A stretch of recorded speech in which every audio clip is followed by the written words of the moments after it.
Good evening, folks. The best way to get an audience attentive is to show them something and let them hear something. These are fairly sophisticated radiation, like the radio frequency spectrum meters. They measure radiation, okay?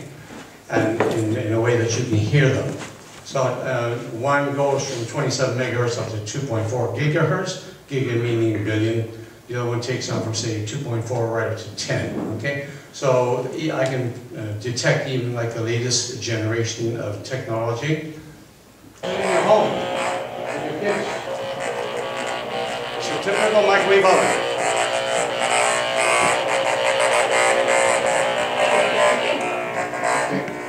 They were banned in Russia in 1976. Not really, truly, and that's behind all of this stuff. All the stuff today is money. None of it has been tested. Not a single thing has been tested. There's not a single report in the world from any country that proves that a cell phone is safe. Mm-hmm. There's not a single study anywhere in the world that proves that a baby monitor is safe. If I were a demented writer, and I tried to write the most awful, the most awful science fiction story, a terrible science, I could not write a more bizarre story than what I'm going to tell you. But everything I tell you is true. I give you the reference for everything I say. I invite you to try to prove me wrong. There's my background. I spent, my background is actually very, I'm unique. There is no other person in the military that's ever been like me or is like me, only because of unification. Thanks to Pierre Trudeau, who brought in Paul Hellyer, who brought in, who brought in unification. I started off as a naval person, came up through the ranks, got my commission, and then I was selected for officer training. I went off to prep school. When I graduated, I expected to be in a very proud naval officer's uniform, but instead I found myself in a jolly green Canadian Forces uniform, and I was then shunted into an army wave. So I have, insofar as this subject is concerned, I've benefited. There's been a bit of a curse in a way, because I can't let this stuff go. I've done electronic warfare on 2 different warships, and with NATO in Italy, where they didn't know I was a naval officer. They were all army officers. In the Black Force of Germany, with most NATO countries, again, they were all army. They didn't know I was an imposter in my own little jeep. I was also in National Defense Headquarters and the Director of Electronic Warfare, which is the highest echelon you can go, that we have in Canada. So it was my responsibility to give support to the Canada's only Army EW squadron. So I know a lot about frequencies. At one time I would definitely have been considered like an expert in electronic warfare or signals intelligence. I worked very closely with the NSA. You've heard about them, the National Security Agency, for many, many years. Suffice it to say, the next slide will show you that we're all bioelectrical beings, whether you're a hummingbird or a human being or an elephant or a whale or an ant. We're all bioelectrical beings. Our bodies are made up of hundreds of billions of cells, and our body communicates at the cellular level, okay? And the human brain is exquisitely sensitive. Scientists have said that it is so sensitive it can pick up any man-made frequencies. And everything we're talking about today, these are all man-made, meaning they're foreign to nature, which is why the body has so much difficulty trying to contend with it.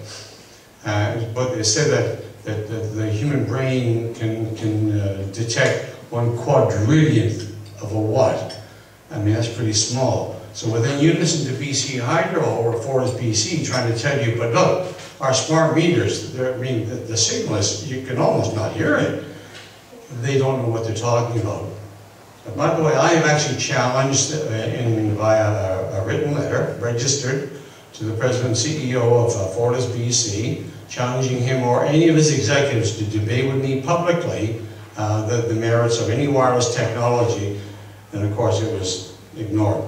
There's ionizing radiation, and that means the radiation is powerful enough to liberate an electron from an atom. Over here you have non-ionizing radiation. Everything we'll be talking about today is non-ionizing. When you're in your house, if you go for I'll talk about an ECG in a moment, but if you go to a doctor for ultrasound, he uses a device that zaps you with frequency in that area. If you go to your AM radio, AM meaning amplitude modulated, and the frequencies go from roughly 550 kilohertz, kilo meaning 1,000, so 550 kilohertz to say 1620 kilohertz. That's where your AM radio is. If you then switch over to your FM band, then your FM means frequency modulation, and they go from 87.5 megahertz. Now we're talking about mega. Before we were kilo, which is thousands. Now we're talking mega, which is millions. So 87.5 megahertz up to about 108 megahertz. And those frequencies are more harmful to the human body. They cause all kinds of illnesses, including cancer, which we never knew about before, and we kind of tolerated before. It's only because of this ocean of radiation that we're being exposed enough more with today's stuff that suddenly we're aware of the frequencies that FM are dangerous for us. I should also mention too, like you listen to your radio and you think of it being very pleasurable, enjoyable, and all that kind of stuff. You don't ever think in terms of radiation. Well, it just means that if you can hear it, that means that you're being radiated by it. It's like when you get into your car and you want to turn on your GPS, you say, well, gee, I got good coverage here. Well, that just means that you're being irradiated by 33 satellites that are circling the globe from 70 degrees north to 70 degrees south. But you don't think in terms of radiation, okay? When you pick on your cell phone, your smartphone, and my wife and I each have them, but when you turn your cell phone on, you're looking for a Wi-Fi net to get onto, okay? And you say, holy mackerel, I've got 6 or 7 here. That means you're being radiated by 6 or 7 Wi-Fi routers. You just have to kind of twist your thinking around to be a little more realistic. So then, when you go from, I mentioned megahertz here, now we're getting up into this range where you see 2.4 gigahertz, that's billion. So we went from kilo to mega to giga, okay? Now this is where you start getting into harmful stuff for the body and the brain in particular. But okay, so in the non-ionizing radiation, there are 2 classes, and this is what's causing the problem today.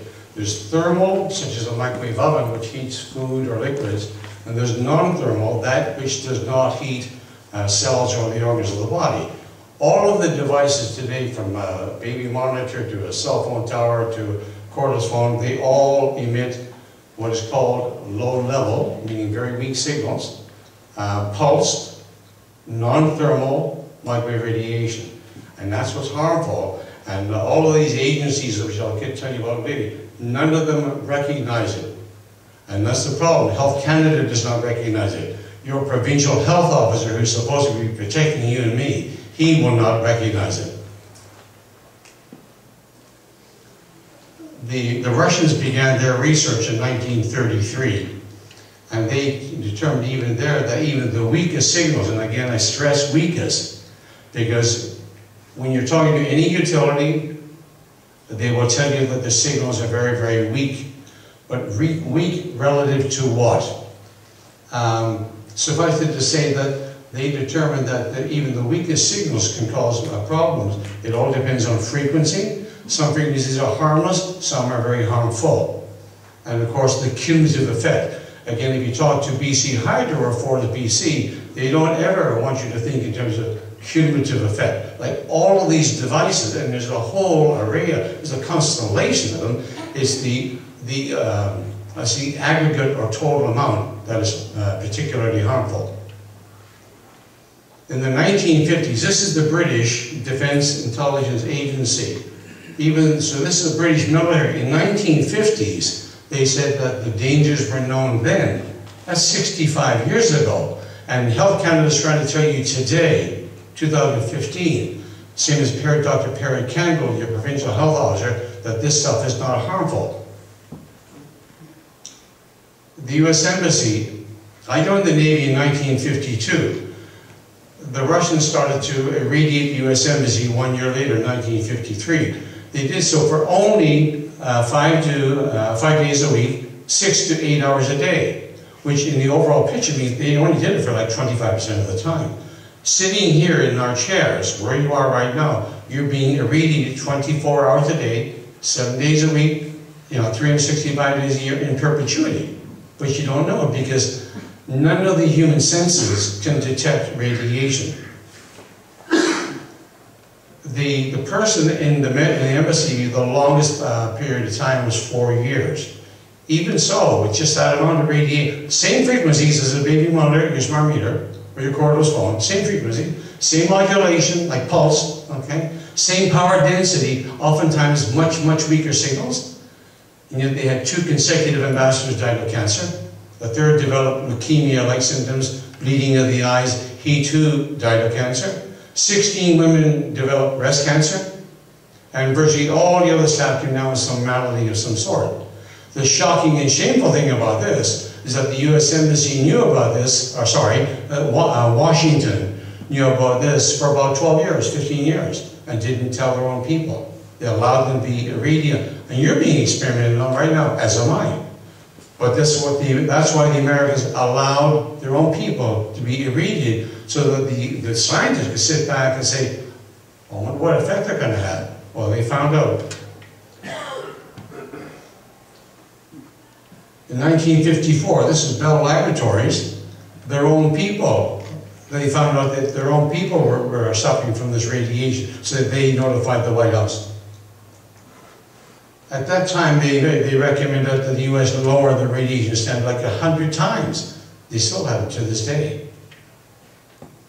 1956, this is the U.S. Department of Defense instructed separately the U.S. Army, U.S. Air Force, and U.S. Navy to undergo more research and testing on the non-thermal aspects. And remember, we're talking non-thermal, which your government doesn't recognize, which your provincial health officer does not recognize. Oh, and back here, they said at the very bottom that the pulse radiation is even worse. Like your body operates on a kind of a DC, like direct current. Pulses are very foreign to the human body, and I'm not a scientist. I'm just telling you what scientists say. But it's the pulse is like a jackhammer to your sensitive, tiny little system, and the body can never adjust to it, and therefore it simply wears down your immune system. 1961, U.S. President Eisenhower. This is Dwight D. Eisenhower. This is when he was leaving. He's leaving the White House. This is his farewell speech to the nation. He said that he warned them. Don't forget, this is only about 15 years after the war. Okay, by that time we had a huge military complex, and he warned the American people to be on guard against an emergence of a U.S. military government complex, industrial complex. I mean, time has proven him to be clairvoyant, because even his worst fears have been long since surpassed, which I will show you. And he said, like, only vigilant people like you people have come out tonight. I praise you, commend you for coming out, because you'll leave here one heck of a lot wiser tonight. And you have your children. The real shocking, shameful thing about radiation is that the latency period is typically 10 years to 20 years, in some cases 30 years. So you can use a cell phone today like for 10 years and be absolutely symptom-free. But you don't know, it's all cumulative. It's like a ticking time clock. And any genes you damage are passed on to your children and to your grandchildren, like in the case of women. Look at this U.S. president. This is 2 years later after Dwight Eisenhower, sorry. But he said that the high office of the president has been used to foment a plot to destroy Americans' freedom. And before I leave office, I must inform the citizens of this plight. Within 10 days, he was assassinated. Everything I tell you is true. There's a reference on the bottom. At the end of the evening, if you leave your email address with Julie or one of the group here, if you want I'll happily send my PowerPoint to you free of charge. Share with anybody you want. Look at any of my references, try to prove me wrong. 1968, U.S. President Lyndon Johnson. This is his State of the Union address when he's coming into office. It gives you, look what he said in the State of the Union address. I mean, it's shocking to look back and that the people of the USA were already concerned about radiation. This is, 30, 40 years before we had any wireless stuff. All they had back then was some TV, a lot of radar. They didn't have computers. You had visual monitors, which you used to call VDT, like word processors. There were no such things. And yet it became a real problem there. So he promised to protect them against hazardous radiation from TV sets. But look at all the stuff that we have come into our world today. And our government's never tested anything. The infamous Richard Nixon, this is, again, 1971. That was 44 years ago, eh? 40 years ago. He said then, that EMR stands for Electromagnetic Radiation. So his EMR advisors warned him that the levels meaning radiation, okay? So we're just talking radiation tonight. So the radiation in and around American cities, airports, and homes may already be biologically significant. May already be hurting people. The entire population may well be at risk. Preposterous, but true. The consequences of undervaluing or misjudging the biological effects of long-term, low-level, that's what we're talking about in baby smart meters, could become a critical problem for the public health, especially if genetics are involved, which they are. 1971, the Naval Medical Research Institute. But by 1971, they had compiled 2,300 reports of the biological responses to radio. And the radio frequency band goes from 3 kilohertz right up to 300 gigahertz. In there, in a relatively small portion of your microwave frequency. So when I say RF, like radio frequency, it embraces microwave, okay? So they had compiled by that time 2,300 reports on the biological responses to radio and microwave frequency radiation, which paid particular attention to the effects on man of non-ionizing. Remember I told you all these devices, that's what they is, non-ionizing. Same frequencies. 1975, this is the U.S. Defense Intelligence Agency. It warned its own personnel of the risk from low-level EMR, including microwave sickness, which was discovered first by the Germans in 1933. This is 2015. I'm talking about 1933. But Health Canada is trying to tell you and me that we don't know about this stuff. But they went on to say that this is the Defense Intelligence Agency, and they would know. They warned their own people about that this stuff causes cancer back then, and yet our government today denies it today. Barry Trower, just Google his name. Remember, it's spelled B-A-R-R-I-E. Barry Trower. He's about my vintage, a couple of years younger, British naval officer, a physics background. My specialty was electronic warfare. His specialty was microwave weapons. So he interviewed defecting scientists from Russia and Germany. He has some fabulous, he does not have a computer, does not have a telephone, travels the world to fight this stuff free of charge. But he truly is a highly, highly respected, he's probably the most respected military guy out there. But how about what he said?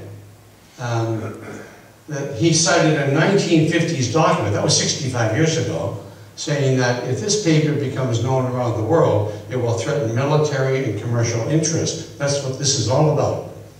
He especially condemned Health Canada's Safety Code 6. And that's what governs you and me, the amount of radiation our government allows us to be exposed to. He also went on to talk about this document in 1976. And he said it's the most despicable, this is the U.S. Defense Intelligence, it's the most despicable document ever published, because it says the document lists all of the health hazards caused by wireless devices and concludes that this should be kept secret to preserve industrial profit. See for yourself. 1977, microwaves, their deadly risk and the cover-up. The Zapping of America. I actually have a copy of the book here, which I read, but that was 1977. Again, at least 15 years before any wireless devices appeared here in North America. But look what he said there. Microwave really can blind you, alter your behavior, cause genetic damage, even kill you. Speaking of that, well, I showed you the microwave oven, and I'll show you a slide later on, but a lady, a name to remember is a Gro Harlan Brundtland, and I'll show you the slide, you can see her spelling. But she's a medical doctor with a Master's of Public Health Administration, MPH, from Harvard University. She's a two-time Prime Minister of Norway. They went and selected her to become the Director General of the WHO, the World Health Organization, the most prestigious position, I guess, in the world in terms of health. Her husband, too, is a doctor. She still prepares his meals. This one day, we were in a particular rush to keep some informant of his, so she threw in a brand new dish into the microwave oven that she had never used before, just to heat something up. And lo and behold, she was startled by this, all the sparks and all that. She stared into it and she went blind for a year. But her vision did return. But have a look at it, it's on the internet. I'm just trying to show, don't let your kids play around. Well, get rid of a microwave oven, don't have one in the house. But if you have one, for God's sake, don't let your kids play around it. So he went on to say that they can blind you, alter your behavior, cause genetic damage.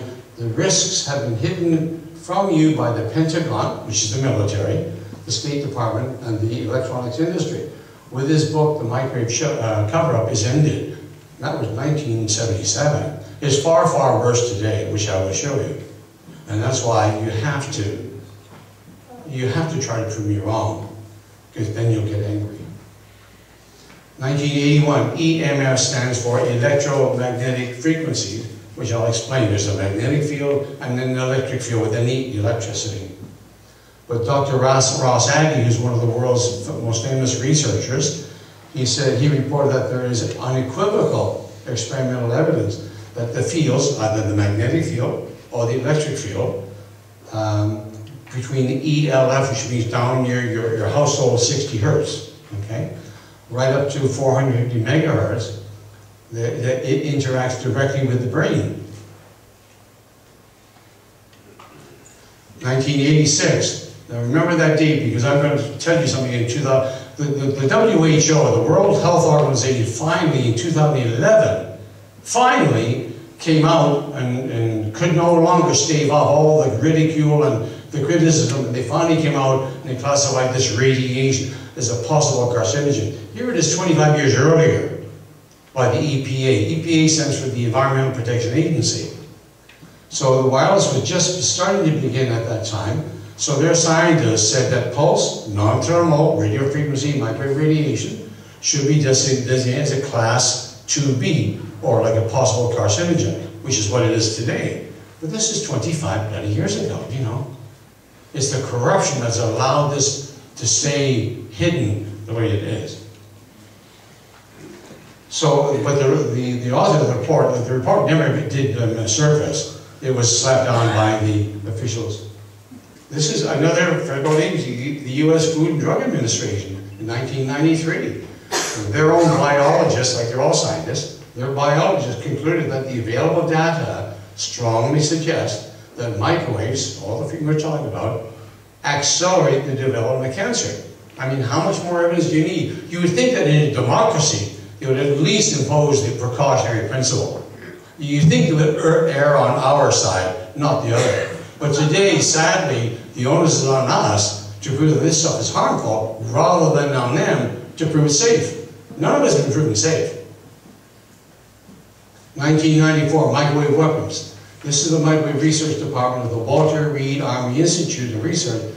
States that microwave in frequency in the range of 1 to 5 gigahertz, a militarily important range, penetrates all organ systems of the body, and therefore all organ systems of the body are at risk. Yet these are the very same frequencies in your baby monitor, your smart meter, your cordless phone, your Wi-Fi router, and so on. The perfect military weapon. Radiation is the perfect military weapon. You cannot see it, cannot touch it, cannot hear it, cannot smell it, and yet it's everywhere. But they can kill you. Every military of any consequence in the world today has a huge arsenal of microwave weapons. They can stop a raging bull charging at you dead in its tracks with the right frequency. You can stop a dog barking with the right frequency. And the Americans in particular, and also the British, they're not, they've been terrible to their citizens in terms of, and by the way, you can find this as well, just Google experimentation. They surveil, they can watch, they harass, they intimidate, they manipulate, torture, and even kill. There's all kinds of records on the internet where you can find that they killed their own scientists, like a huge team of scientists who developed something for them, and they didn't want this knowledge to get out, so they killed the scientists. It's the truth. U.S. President Bill Clinton, he issued a formal memorandum, a written memorandum, saying that cell phone towers should not be on schools or in residential areas. What is happening today? This is supposed to be the most powerful man in the world, and yet industry ignores him. Like, you can't find a school today that doesn't have cell phone towers or Wi-Fi routers. You can't. Despite what the President of the United States says. Also in Russia, and by the way, I was raised to think the Russians were the bad guys. In the military, they were the bad guys to me. All of my efforts were against them. Okay. And yet in the Russian federal government, they have a no man's land around cell phone towers of seems to me, I want to say it's like 2 kilometers. That nobody can live or work within a radius of 2 kilometers. But look here. They put them wherever they can, and you can't stop them. I have a pacemaker in my chest. I can't stop them. I can't stop them putting a smart meter on my house. There's something wrong with that. This is yet another U.S. administration, reports directly to the White House. The Consumer Affairs Commission said that the current thermal guideline, remember I told you that all those other so-called regulatory agents, all they recognize are thermal. They refuse to recognize non-thermal. So that the current thermal guidelines associated with EMR, which is radiation, are irrelevant. Cancer and Alzheimer's are associated with non-thermal. Cancer, back in 1999. But today, our government denies it. 1999, the U.S. telecom industry's own. Some American citizens sued the industry in 1998 because he developed a brain tumor, what he alleged from a cell phone. U.S. Congress got after the industry, what they call the Cellular Telecommunications Internet Association. That's the main lobby group. It lobbies across the U.S., all levels of government, on behalf of industry. So the U.S. Congress told the industry, like, do your study, find out the truth here. So the guy who at that time was the president and the CEO of the association, he went on and he hired this guy, Dr. George Carlo, who's a PhD scientist, but he's also like a lawyer. So Carlo went out, and it was the biggest study ever done in the U.S. in cell phones, 6-year, $28.5 million U.S. And lo and behold, the longer the study went on, the worse the results became, to the point where they knew unequivocally that cell phones were caused damage. So Tom Wheeler was the president's name. He fired the scientist, shelved the report, and within 2 years, George Carlo's house burned down, mysteriously. These are the so-called regulatory agencies in the world that set the so-called radiation exposure limit, the supposed safety limits, okay? And Health Canada is not one of them. We're strictly for Canada, like strictly national. These others are supposed to be like international. So you have ICNIRP. Well, by the way, make note of that name, Michael Replicoli. He's one of the most reviled individuals on this earth. Next to Adolf Hitler, he probably has caused more deaths and illnesses than anybody else on earth. I kid you, he's still alive, he still works for industry. But he came from Australia in 1961 with a master's degree, got his PhD here in the University of Ottawa, went to work for what was then called Health and Welfare Canada in the Radiation Protection Bureau. So he, along with this other industry associate, Dr. Maria Stuckley, they're the two that essentially established the radiation exposure limits for Canada, which really haven't changed too much since that time. He then moved on to, and he founded ICNIRP. ICNIRP was the International Commission for Non-Ionizing Radiation Protection, ICNIRP. And that's now followed by something like 90 countries of the world. Most European countries follow IGNIR. But he established their levels as well. And they're suspiciously similar, almost identical to Health Canada. Then he went on to the WHO, or more correctly, industry orchestrated that he be appointed the coordinator for a 10-year, $250 million study of the international study of EMFs, the electromagnetic field, right from 0 hertz right up to 300 gigahertz. So he ended up establishing the WHOs as well. That one man set up these egregiously high radiation levels for Health Canada, IGNIR, and WHO. And now he works for industry, defending their technology around the world. And then you have, the next one is called ICES, or ICES. That's just a committee of the Institute of Electrical and Electronics Engineers, which is the largest professional association in the world. A little over 500,000 PNGs, 52% of them are in the US. But they have this one committee called the ICES, and they are omnipotent. Okay, and I'll show you that in a minute. And then you have the FCC, the Federal Communication Commission. There's not a scientist in their midst. They're all political appointees, like Barack Obama appointed 3 from his party, and the other 2 are from the opposition party. And that's the way it goes. But today, they're the omnipotent agency in the US that establishes what is safe limits. And guess who's the chairman of the SEC today? Is the same guy that was the president and CEO of the wireless industry way back in 1993. Same guy. And then the EPA, who had a legitimate scientist, it was taken from them with the passage of the 1996 Telecommunications Act, which was a sad day for America, because with the passage of that act, 1996 Telecom Act, it took away authority from any state to say, don't you put that cell phone tower here, not on our property. And now no one can stop the FCC. Just like in Canada, nobody can stop Industry Canada. Well, here, look down here at the bottom. The only thing that's important, this is on 1800 megahertz, which I'll show you, up there. 18, that's the frequency, okay? And that's approximately where most of our devices today work. And that's a measure of like microwatts meter square, but don't let that confuse you.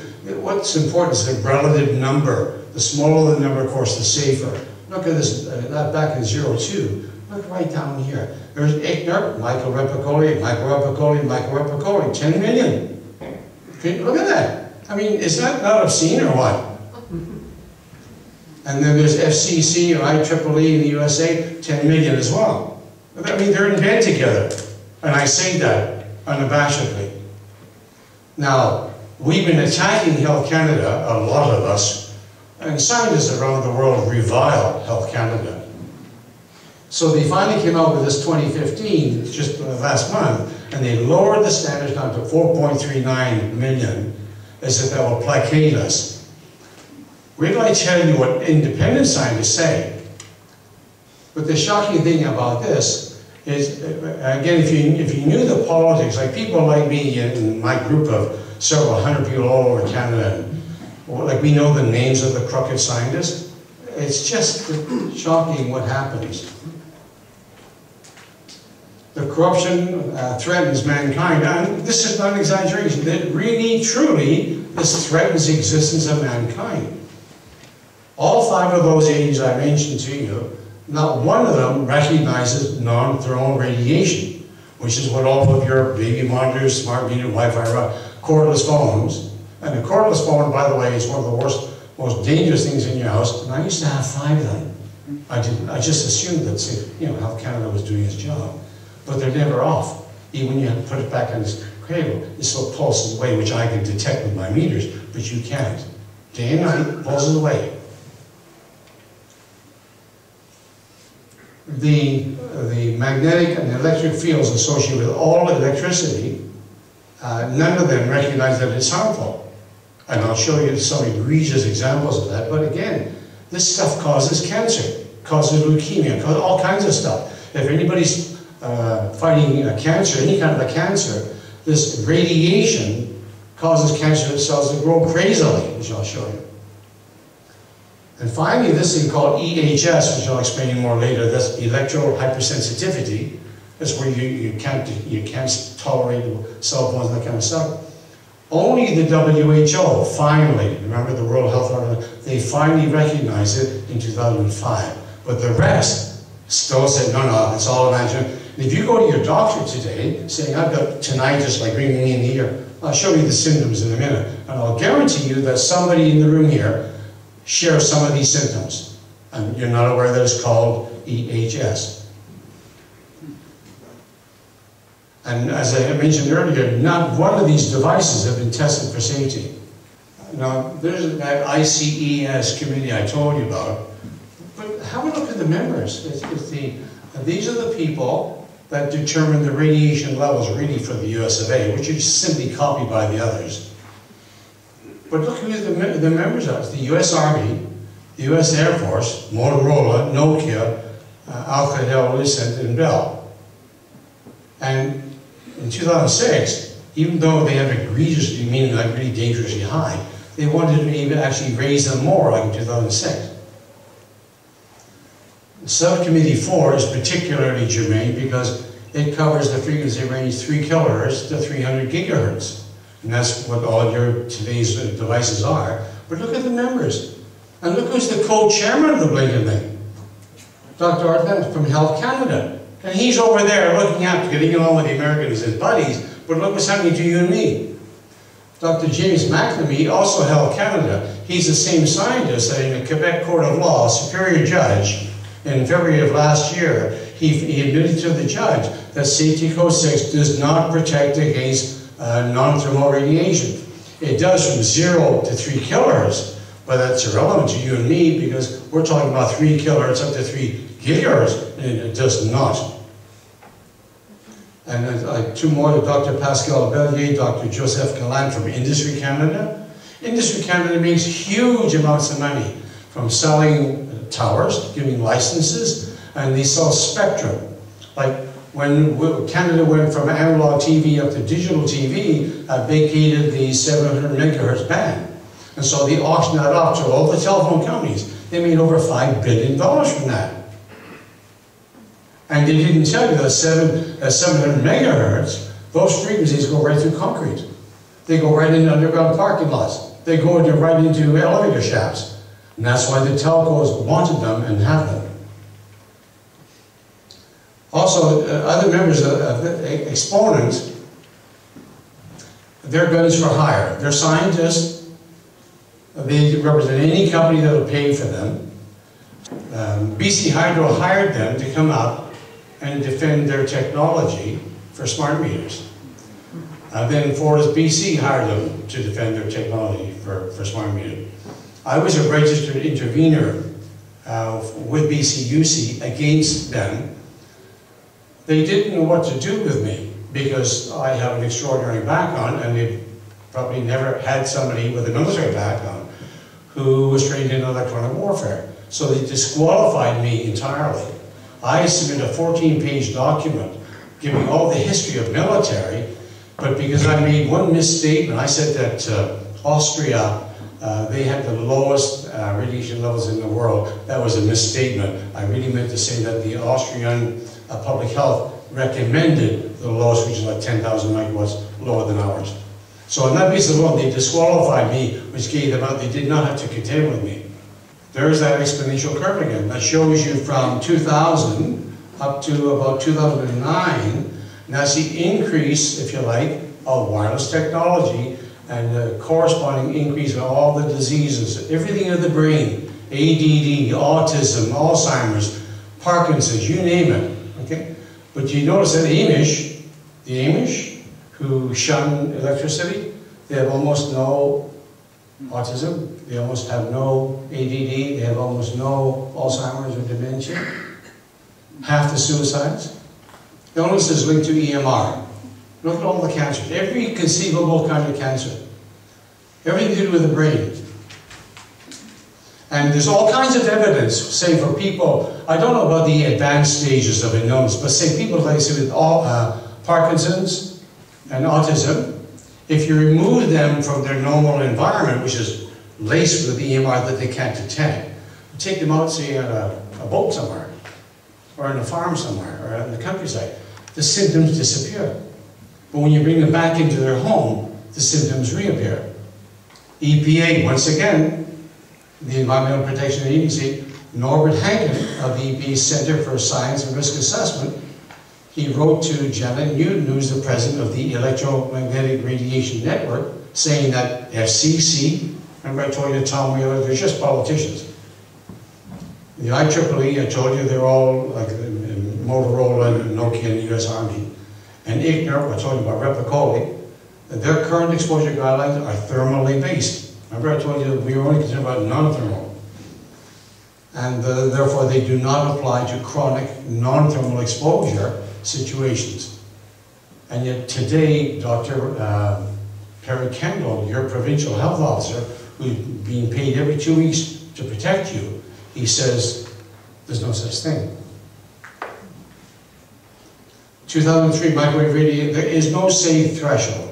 And the only safe level is 0. This was stated by Dr. Neil Cherry, one of the world's foremost scientists who's now dead. But others have said the same thing. Others have said that if there is such a thing as a safe level, it's so low we can't detect it. It is that weak. And it goes back to what I said at the very beginning about the radiation level for the brain. All right? So, you know, when you listen to BC Hydro or Forest BC saying that we transmit very weak signal, you know, they don't know what they're talking about. U.S. Senator John McCain, 2004, chairman of the U.S. Senate Commerce Committee, said that we have seen compelling evidence that there is an incestuous relationship between the defense industry and defense officials that is not good for America. Electrosmog. This is a term invented by the WHO, corrupt WHO. And when I say corrupt, I mean it literally. Just Google corruption WHO. Google, there's a petition online to remove Replicoli by the honest scientist because he, you know, reflected a huge discredit on the entire honest WHO. Do you know who's the biggest single contributor to the WHO? Do you know who owns the WHO today? Bill Gates. He contributes more money to the WHO than any other country in the world. So, and you can almost bet you that his own investment portfolio is heavily into stocks in high-tech companies. You know, having said that, you just know that there's nothing, no report's going to come out of the WHO that does not meet with this concurrence. Electrohypersensitivity, I suspect that some of you, maybe a lot of you, will identify some of those symptoms. And this dates back to 1932. And our government to this day says there's no such thing. They say it's all psychosomatic. And if you go to see a doctor today, they're not trained, and they'll probably they'll give you probably some kind of medication, and some of them will send you for a psychiatric assessment, thinking that's something wrong with you, and it's not. It's just that you're bothered by radiation. They're simply not trained. No matter how brilliant they are, they're not trained. This is that Dr. Gro Harlem Brundtland. She was the very first celebrity who came out and acknowledged that publicly that she suffered from EHS, electrohypersensitivity. And the same Dr. Michael Replicoli, who worked at the WHO with her at that time, tried to discredit her, humiliate her, and all kinds of stuff, saying, oh, she's nuts. And this is, I mean, this is shocking. Today they say that probably 3% of the world's population are severely EHS sensitive, and I know all kinds of examples. Like I spend probably, as my wife would tell you, like at least 8 hours, 10 hours, sometimes 12 hours a day, every day, 7 days a week on this crap. And I'm looking like all over the world. So I can say with authority that there are some people, lots of people all over the world, professional people, VPs of companies who are in charge of IT, for example, who become EH sensitive and they have to live in their car to try to find some place where there's no radiation, no cell tower around. Literally live in their car. Other people live in the bush. Other people in the States, they've got a large geophysical astronomical antenna there. And so within something like 100 miles radius, no antennas can be there at all. And the people have been flocking there to live just to escape radiation. That's how bad it is. But the scientists are saying that at the present rate, in just 2 years' time, 50% of the population will be EHS sensitive to some degree. And that's pretty shocking. Now we're getting into, this is what they call extremely low frequency electromagnetic radiation, or field, sorry. That's your magnetic field and your electric field. What you see there, these are just high voltage lines, okay? And there's a tower. These are simply fluorescent tubes that somebody has bought for demonstration purposes, and bought probably several hundred of them and stuck them in the ground. They're not connected to anything. There are no wires at all involved. That's strictly the electric field reading down from the high voltage lines. But the point that I'm trying to make to you is that every realtor, like realtors should attend this course, and I call it a course, because if you allow one of these things to be anywhere near your house, your property value is going to plummet. Okay, here again we talk about the EPA, the Environmental Protection Agency, and they said back in 1990, that's 25 years ago, that the power line, this is the stuff coming into your house. This is stuff that runs all your appliances, okay? This is all your gadgets, your light bulbs, your radios, your cutting knife, your hair dryer. That stuff is a probable carcinogen. Yeah. Why weren't you told this? When you buy products, why don't they tell you? So a leaked EPA document said that it should be classified a probable 2A, but that too was quashed, okay, by political pressure. There on your left you see a light bulb, a lamp plugged in, but that could just as easily be your mixmaster, your hair dryer, electric shaver, or electric blanket. Don't ever sleep under an electric blanket, okay? Any electrical appliance, your washer, your dryer, your microwave oven, if you have it plugged in but not turned on, you set up what is called an electric field, which is harmful. If you then turn that appliance on, whatever it is, you, in addition to the electric field, you then set up a magnetic field, which is even more harmful.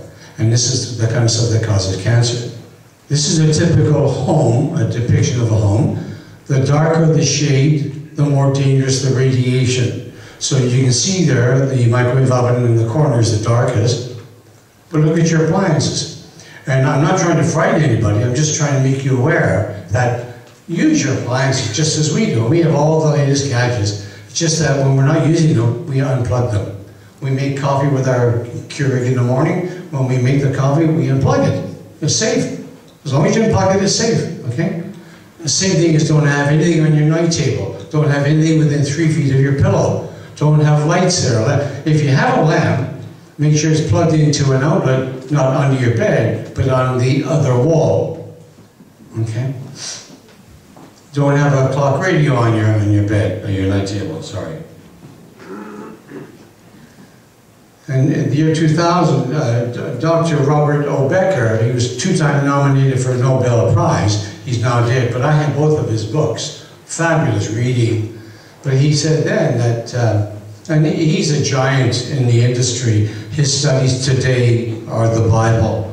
But he said that the scientific evidence is absolutely conclusive that 50 to 60 hertz, which is your household current, it causes human cancer cells to permanently increase their rate of growth by as much as 1,600%. So if you're a cancer survivor or prone to cancers, be careful of the electricity in your house and the appliances you have.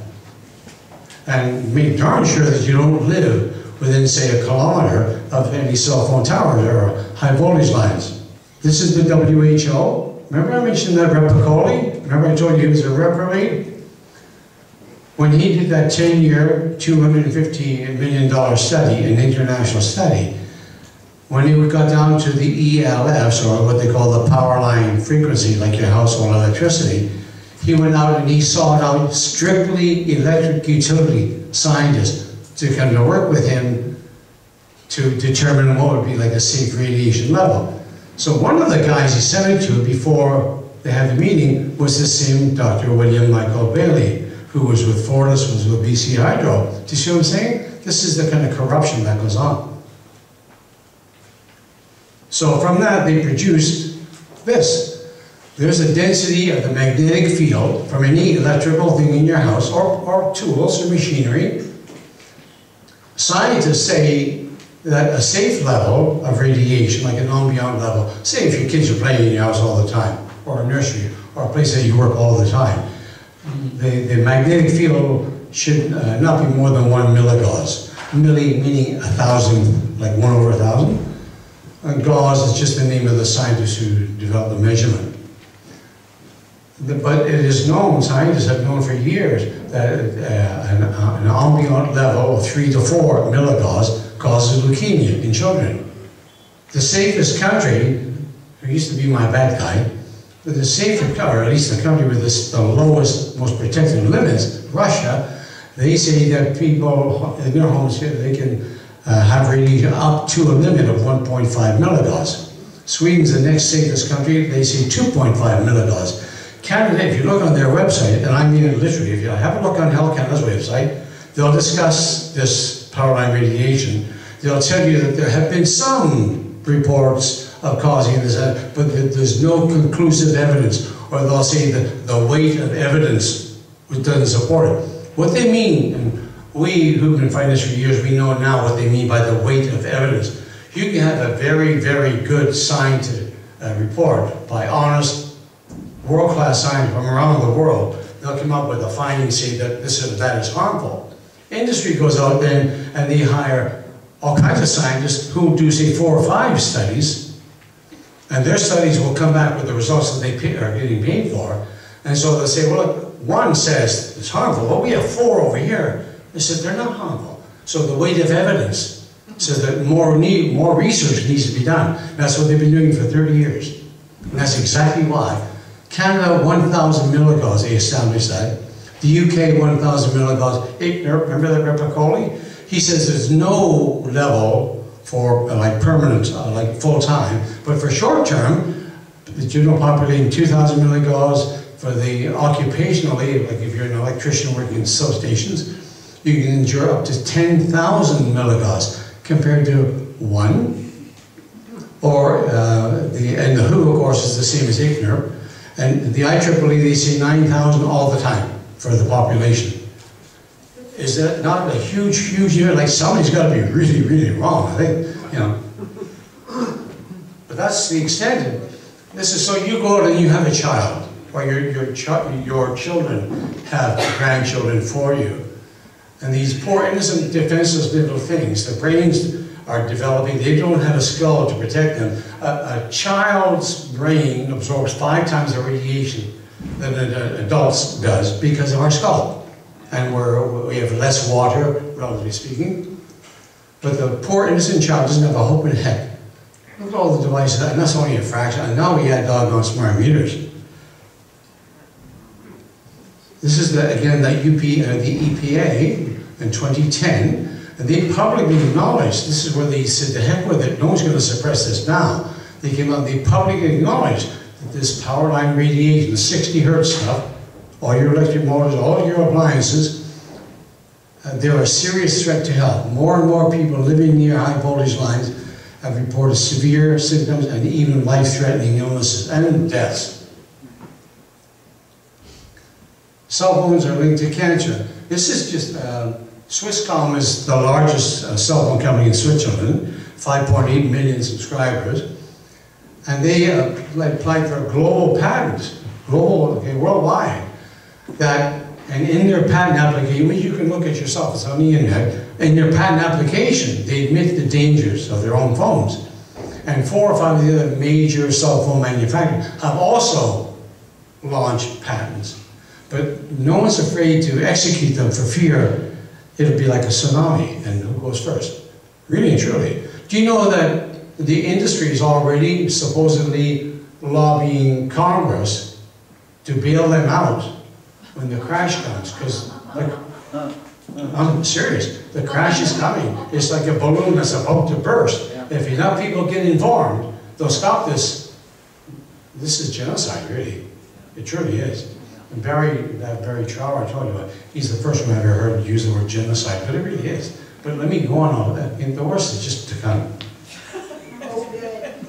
But it's true, and you have to know the truth. And I'm not exaggerating. And so they admitted that the harm comes from non-thermal radiation.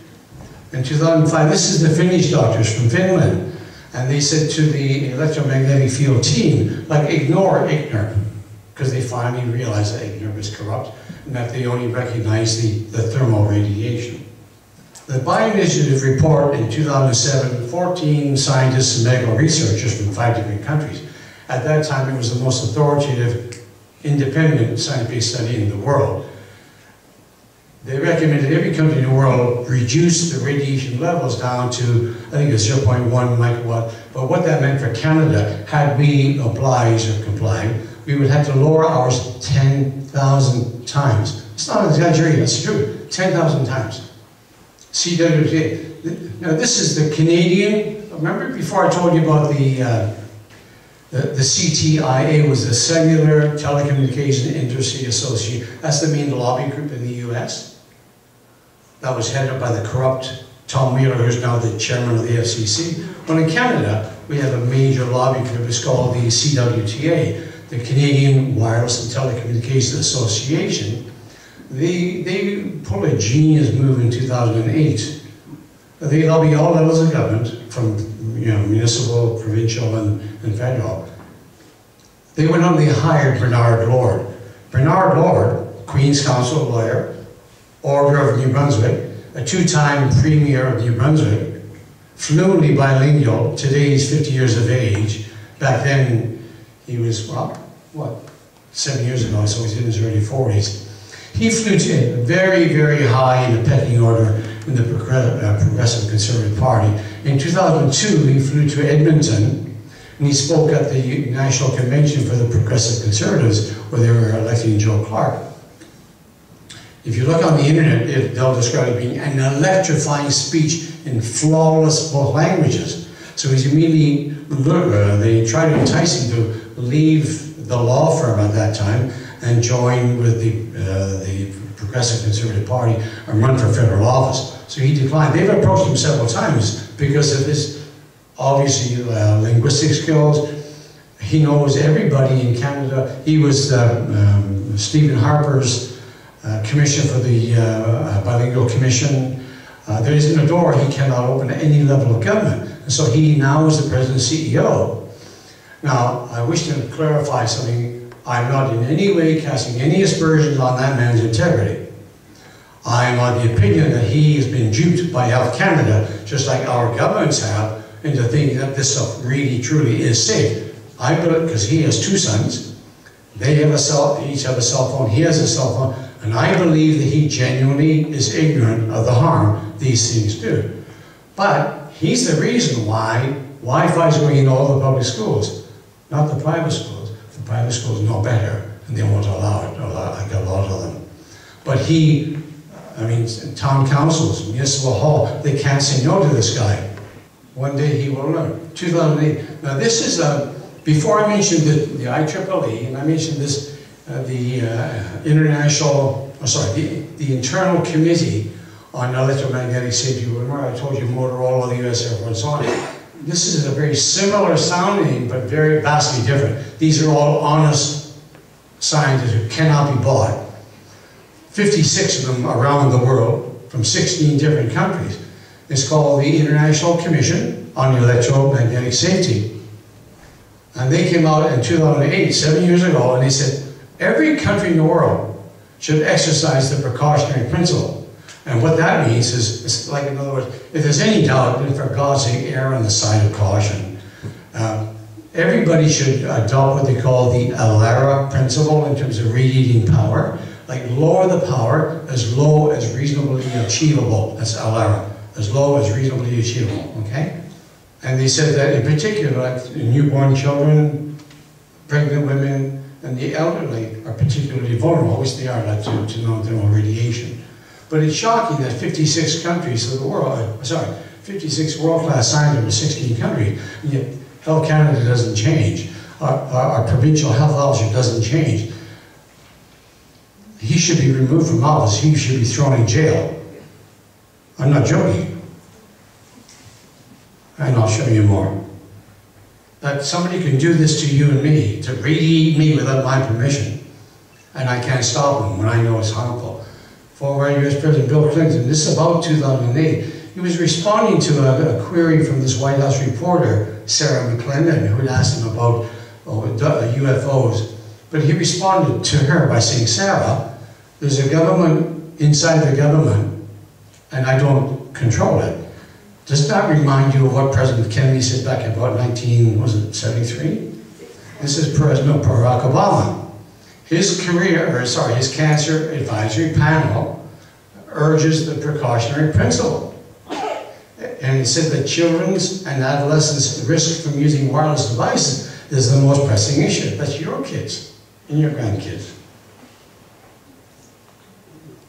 The U.S. National Cancer Institute did a study of people in industries that expose their workers to microwaves. They found that in 7 separate industries in the Eastern Seaboard, there have been a 10-fold increase in cancers from those who worked with microwaves for 20 years or more. That's that latency period I was telling you about. A 10-fold increase. You know, why are we not being protected? Why doesn't, and the reason, see, this stuff doesn't come out. I should be home in my rocking chair. I shouldn't be out here trying to speak to people 60 years younger than me. Like, why doesn't our government tell us? Why doesn't our media tell us this? You only have to look to see who owns the bloody media. These are all other multinational studies from all over the world, multinational with large teams of scientists, all of whom have said essentially the same thing. We're being with far too much radiation. We don't respect the non-thermal. We're being dishonest. Our radiation levels are far too high. But governments are ignoring all of this.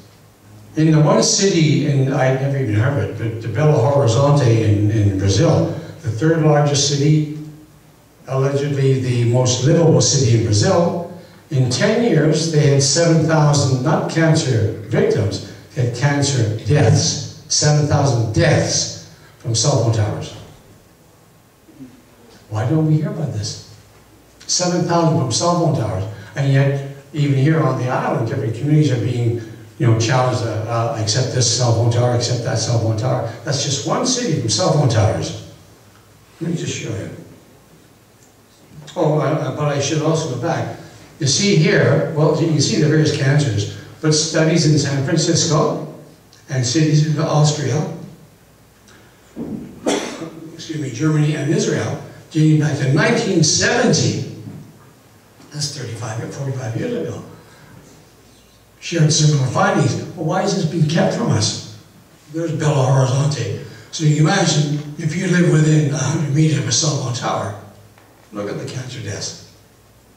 If you double the distance, you cut the rate in half. Globally, this is July of just last year, 52 world-class scientists condemned Safety Code 6. How come Health Canada doesn't respond? How come your provincial health officer, why should he not be fired? The same day, 22 Canadian doctors came out. They also condemned Safety Code 6.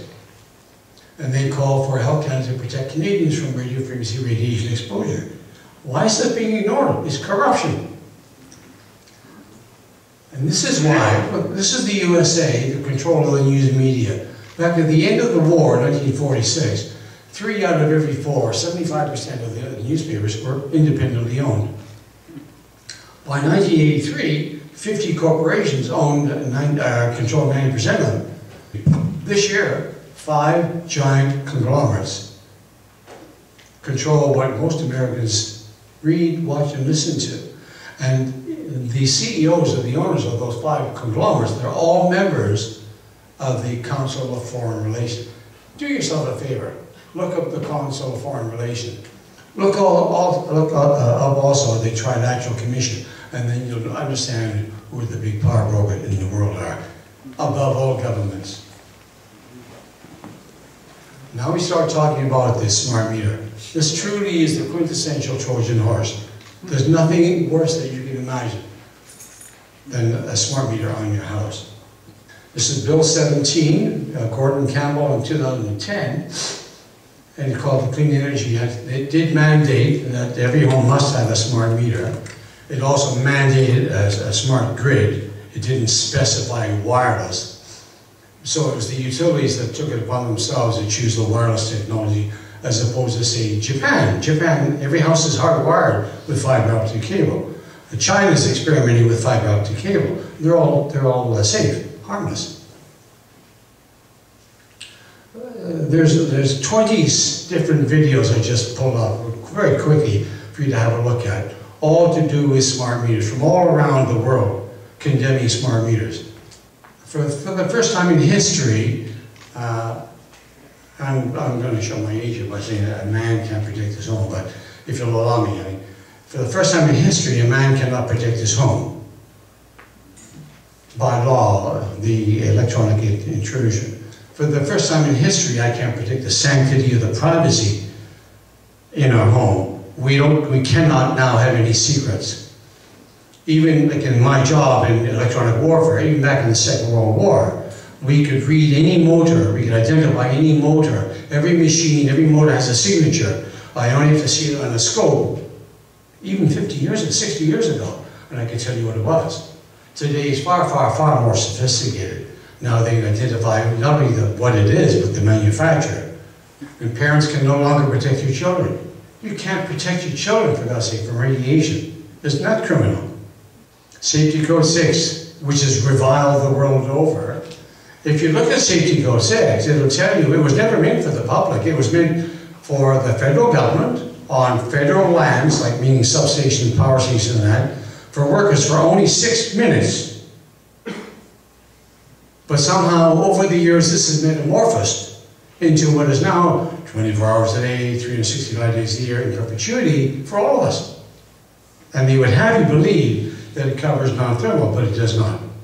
Individual provinces and territories, we each have like a so-called provincial health officer. They have the latitude and the authority to separate themselves from Health Canada. They can go to the Minister of Health of their provincial government and say, I think their levels are far too high. We need to establish like a made in BC one, which is much, much lower. Like, for example, even South Korea, which I was told was like a little behind us developmentally. But they observe the precautionary principle, but not us. So if Perry Kettle wanted to, he's been in office now for 16 years, he could have years ago recommended to the government in power at that time that we establish our own level here. Had that happened, we would never, smart meter would not be an issue. They wouldn't be allowed. Because it would finally recognize non-thermal radiation, which is what a smart meter emits, and all these other devices. Oh, sorry, this is the WHO. Remember I told you this is like 25 years after the EPA back in 1986? Remember I told you that they recommended it be classified as a possible carcinogen? Here we are, 25 years later. The WHO finally acknowledges that it's a possible carcinogen. And yet the scientists who actually participated in that said that had the WHO actually used all of the information that was then available, they would have made it at least a probable, if not a definite. There's the reflex study, which was finished in 2001. That evidence alone would have made it at least a probable, but it wasn't even considered. And Health Canada just reassessed Safety Code 6 just last month, but they didn't take that into consideration. Nor did they take into consideration 1,500 studies by the Soviet Union. They won't look at the Soviet Union. They won't consider the Soviet Union. But the Soviet Union considered non-thermal radiation. The very month after the WHO came out and classified it as a possible carcinogen, European Parliament, 47 countries, 800 million people, and they came out and made a statement. They said that Parliament recognized for the very first time the biological, like the non-thermal effects of electromagnetic fields on living plants, animals, and people. The need now is to protect citizens from EMR, particularly pregnant women, newborn babies, and children. Smart meters and so on. If you listen to it, it doesn't matter All the utilities around North America, certainly, they all read from the same book. I'm very aware of what's going on in California, like the Pacific Gas and Electric, which is the largest utility in California, one of the largest in the country. And the same thing with San Diego Gas and Electric, and BC Hydro and Fort BC are no different. They say the same thing. But we have all kinds of evidence that they're lying, literally lying, which I'll show you. They say that, preposterously, that you can stand next to a smart meter for 20 years and receive no more radiation than you would from a cell phone with a 30-minute phone call. I mean, that's sheer hypocrisy. This is Len's smartphone. The antennas here, like the transmitting antenna, when I use that there, that power, the radiation is all going into my brain, directly into my brain. A smart meter emits radiation 360 degrees. It's called like whole body exposure. It's like walking into a smoke-filled room. It envelops the entire body. Or jumping into a pool of water, like the entire body is covered. So this Dr. Daniel Hirsch, PhD in nuclear physics from the University of California, Berkeley, said that if you want to compare the two using the same unit of measurement, whole body exposure, a smart meter, at 3 feet from the wall, or 3 feet distance, radiates 450 times more radiation than does a cell phone. If it's 10 feet away from you, it still radiates 45 times more radiation than does a cell phone. So there's a depiction of the relative strengths. The red is maximum, the blue is minimum. The tallest by far is the smart meter 3 feet from the wall. So that could be on the outside wall, right adjacent to your child's headboard, like in the crib, or your headboard. And don't forget, radiation does not recognize walls. It goes right through walls with impunity. Okay? So that's your smart meter at 3 feet. There it is at 10 feet. Okay? The next most dangerous thing in the house is that's your microwave oven, which I've already shown you here. Here's your Wi-Fi router. There's your FM radio right there. FM radio. There's your cell phone. So don't underestimate the danger from your FM radio. Smart meter versus cell phone. Again, this is where all the utilities play. They take huge license with their language. They're very artfully, they craft what they tell you to deceive you, to give you misinformation, disinformation, and to totally disarm you into believing that they're telling you the truth, and they're not, deliberately. So they say that on average, a meter will transmit, say, 4 to 6 times a day for a total average of just 1 minute per day, implying that it's insignificant. Well, then you must remember that these things emit pulses, sharp pulses, which are foreign to the body, foreign to the brain. And every second, there are 1,000 milliseconds. And every minute, there are 60,000 milliseconds. So you can get a lot of pulses in just a minute. But they will try to talk to you about if you average it out. Well, if you average it out, those things will disappear. And you'll say, well, there's no harm. But it's like saying, well, if I shoot you just once, when you average it out, well, the bullet never appeared. You know what I'm saying? Eh? Really? But in a court of law, PG&E had to admit to the judge that the average meter pulses 10,000 times a day, up to a maximum of 190,000 times a day. And that, by the way, has got nothing to do with your electrical consumption. You can go over and shut your power panel right off at the service panel. Have no electricity coming to your house, but that meter still going to pulse like that, at least 10,000 times a day, up to a maximum of 190. Because the network of all these meters has to maintain synchronicity, has to maintain security and voltages. So it's what they call network management. Irrespective of whether you're home or you're away on a holiday for a year, and that's just the one transmitter, which they only ever talk about the one transmitter. San Diego Gas and Electric, the second largest utility. They said essentially the same thing, but it's a slightly different language. They say that they transmit, on average, 1,270 messages a day, up to a maximum of almost 26,000 messages per day. Here's the company that actually makes the radios, Silver Springs Network. They have said in front of the California Public Utility Commission that smart meters are essentially going constantly, doing what I just told you, the network management, irrespective of whatever you're using in your house. Okay? It's all about Zigbees.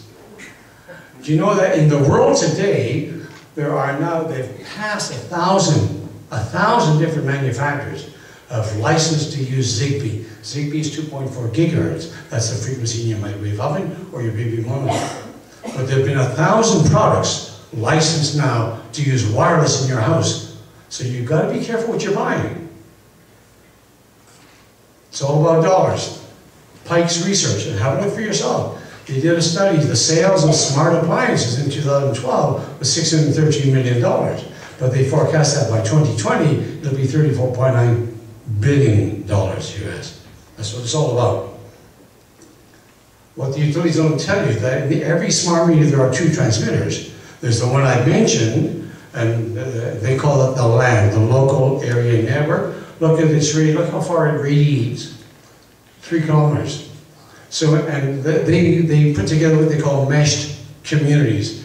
The smallest is 500 homes, the largest is 5,000 homes. So for ease of understanding, let's just talk about the smallest community of 500 homes. So every home in that community of 500 homes will radiate every other home, and in turn be radiated by every other home. And no one tells you that. And remember I told you it's the accumulation of the radiation. The other transmitter they never mentioned is called the Zigbee. And that's the one that will control all of your smart appliances. And all the utilities everywhere predict that you will eventually have 15 or so smart appliances in your home. That'll be your furnace, your hot water tank, your fridge, your stove, all your appliances. And eventually fans, even light bulbs. And they're all going to have a transmitter, 2.4 gigahertz, inside your house. Microwave radiation. They will know, well, even the CIA said they'll gain more knowledge of you. You won't have any secrets. If a woman uses a vibrator, they will know when she uses it, how often she uses it, how long she uses it. I'm serious. I'm not joking.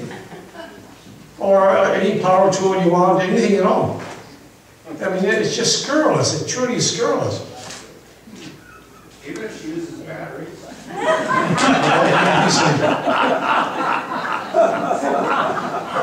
But even there, like you've got a range of 250 for the Zigbee. So even my Zigbee is radiating my neighbors, and they are radiating me. Even the smart appliances, they radiate for 150 feet. They're like your fridge, your stove, and that. That means that my appliances are radiating my nearest neighbors, are all around me, and likewise they are radiating us. And it's even worse if you're in a high-rise building. But nobody tells you this. How a mesh network. Let's imagine that this is a mesh network of 500 homes. Let's just imagine that the utility is way down there. And I'm living on this end. I'm the lucky one. You're in bad luck, right? Because microwaves work on what they call line of sight communication. If my transmitter, like my LAN, can't see that utility, I'm going to look for the nearest other LAN transmitter, nearest smart meter. And my data is going to go to your transmitter. You're going to send it over to his transmitter, if that's the one you can see. And like a daisy wheel, all the way back, so that eventually gets back to another meter down there that they didn't even tell you about. It's called the collector meter. And that could be on your house. And that's the most dangerous thing going, because it facilitates every communication in both directions, from every one of your appliances back to the utility, and from the utility to every one of your appliances, like a daisy wheel. And it radiates through everybody's doggone smart meter on the way to the utility, on the way back to the utility. But this is never mentioned anywhere in your calculations in terms of the overall amount of radiation a mesh network causes. I'm sure they don't know. It's incalculable, truly. So in just the smallest community, you're going to have 500 smart homes, which means 500 smart meters, which means 1,000 transmitters that are outside the house. Inside you're going to have 15 per home. That's 7,500. Add the 1,000 outside, that's 8,500.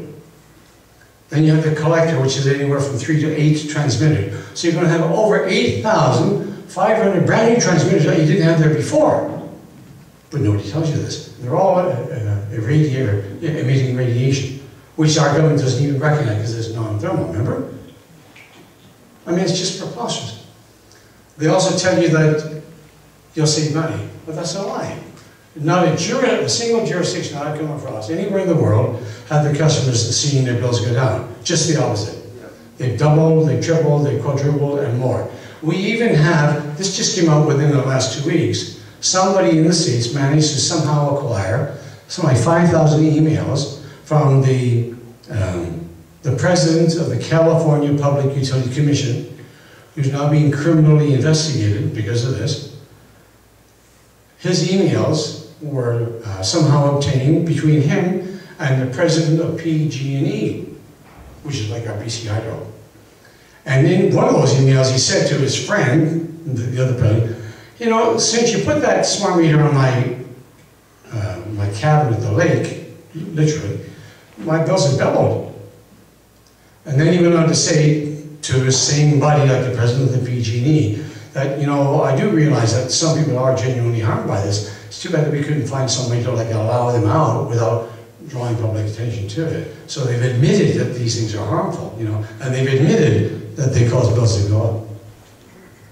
Yeah, so there's a huge criminal investigation. Similarly, like in Hydro-Quebec, this just happened less than 2 or 3 weeks ago, and I think I have this correct, the CEO was let go.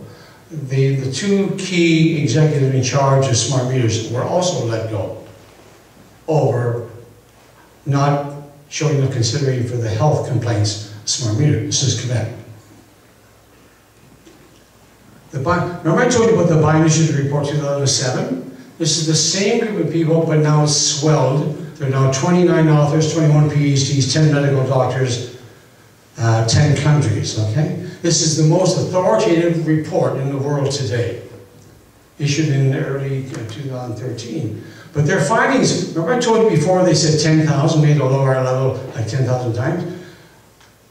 I mean, you have to swear that somebody's got the decimal place in the wrong thing, because they're now saying that Canada, to comply, would have to lower its radiation level by 3 to 6 million times. Preposterous but true. Look for yourself. Just Google bioinitiative.org. It's the most 1,473 pages, but there's one section of just conclusions, and it'll tell you that the radiation from your cell phone and all that is indeed a carcinogen. Not a possible, not a probable, but a definite. Also, the radiation in your house, these electric fields that make it also a human carcinogen. Not a possible, not a probable. They also did 5 new studies on cell phone towers, and they found all kinds of illnesses where the radiation power was like 1,000 times to 10,000 times less than the current stated thing. The CIA director, David Petraeus, he confirmed that governments can and will use wireless smart appliances as spy devices. They will learn more from you than they can from GPS. And yet you have to get a court order to use GPS, but they don't with smart appliances. Oh, and I should also tell you that in the States, they sell this data. And the utilities say that they make more money selling this data than they do selling you electricity. And they sell it to insurance companies, privatize, medical insurance. Let's say, for example, we gray-haired people here, if we go on holidays, we take over like travel insurance, we get hospitalized or whatever, we come back to Canada, we submit a claim, that insurance company will want to get hold of your records to see whether you went to the bathroom, you know, irregularly, you know, frequently, like throughout like the preceding months or whatever. Divorce lawyers, manufacturers, marketers all want that data. It's invaluable. With smart TVs, if you have it connected to the internet, which you would want to, it can be hacked like any other device to the internet, and it's proven that this has happened. They can actually take your webcam, turn it right around on you without your knowledge, and you can sit there looking at you in your home. The smart TVs also have voice recognition. I'm serious. The power of electronics is just shocking. So here's 54 more experts from 20 different countries around the world. They caution about smart meter risks. And yet, Health Canada does nothing, and Dr. Perry Kendall does nothing. August of last year, smart meter 5. This is another thing. Bill Bennett, the Honorable Bill Bennett, he insists that there's no such thing as a smart fire caused by a smart meter here. But he has, no government agency is allowed to interfere with smart meters. Nobody's allowed to inspect a fire. If a fire occurs, even before the fire department gets there, Hydro's there, they take the meter and they keep it because they don't want you to know if in fact it was caused by the smart meter. No utility anywhere is admitted culpability, even though there have been fires all over the place. Fires have burned, smart meter fires have burned homes to the ground in the Lower Mainland. But no electric utility anywhere admits culpability. None accepts any responsibility for any appliances that may be burned out in your house. Smart meter fire. There's just some other like websites just to have a look at. I mean, it's legion, hundreds and hundreds of. You should see the lawsuits, the class action lawsuits there. But the media's keeping them down. But the bubble will burst sooner rather than later, I'm sure. Home invasion. With my meters, I can sit out at the end of your driveway easily and to tell whether anybody's home just by the amount of radiation I'm able to measure. So your home is far more prone to break-ins. Corporate insurance. Cell phone companies cannot get insurance. They have to insure themselves. Hydro, they cannot get it. The insurance companies won't tax them. And this just came out just, I think, yesterday. Look at this. This is February. Insurance companies speak out. The school districts, you must bear this in mind for your own location here. School districts, school boards, medical health officers like Dr. Perry Kendall, they're not insured now. So they're in very, very tenuous positions for them to now authorize a smart meter or a Wi-Fi router now, given what the insurance company, they won't touch it. Media conspiracy, the blackout on a smart meter, it's some, I don't know who it is, but somebody will not allow, like none of the media covers any of my meetings, and this is on my 25th. So as a consequence, the public, remain, relatively ignorant. France has shown some real leadership. Just this year, they've divorced themselves from IGNOR. They've established their own national radiation standard thing. They banned Wi-Fi from all kindergartens right across the country. And they said that those for older than 6 years of age, the Wi-Fi router must at least be turned off when it's not in use. So they're far ahead of Canada, but they are definitely trendsetters. And I suspect that one of the reasons being, back in, there's a name you might want to look up. Her name is Dr. Annie Sasko, S-A-S-C-O. She has 4 degrees, 3 from Harvard, including a PhD with epidemiology. She worked with the WHO for 22 years in their cancer research thing. She headed up for I think, about 7 years. And she's on record 3 years ago saying that, contrary to what industry tells you, we have concrete evidence that radiation from cell phones and all these wireless devices cause cancer. She left the WHO. She's now one of the universities in Lyon, France. And I suspect she's having a major influence there. Health Canada keeps on saying, just like tobacco. And I did my research on this. I found out that, thalidomide, that terrible, terrible thing, that product that was sold around the world, the very last country in the world that stopped selling thalidomide was Health Canada. I mean, that's despicable. But this is shocking. Read that. This is true. Global Wi-Fi from space. It portends the end of life on Earth as we know it. All living things. 5 major companies that they plan by 2020, they'll be emitting Wi-Fi from space that'll cover the globe. And to do that, it'll kill every living thing above ground. Like fish at the bottom of the ocean will be safe, but everything else. Look at it. Google, Facebook. There's no doubt about it, the scientific evidence leaves no doubt that EMR poses the biggest single threat to humans, flora, and fauna, all life forms in our history. And on top of that, I didn't get into national defense, but there's nothing more stupid, there's nothing more indefensible than creating or building a wireless electric power grid. I've written to the Prime Minister, I've written to the Minister of National Defense, but of course my letters don't get to them. But I mean, even Al-Qaeda could bring any company to its knees by simply jamming some of their transmitters, some of their meters. These are some of the references. As I say, I'll share this with anybody who wants it. These are some of the giants in our industry. And there's more there. Okay? There's some wonderful YouTube videos there that you can listen to from world-class experts. And that's it, ladies and folks. Thank you for your time.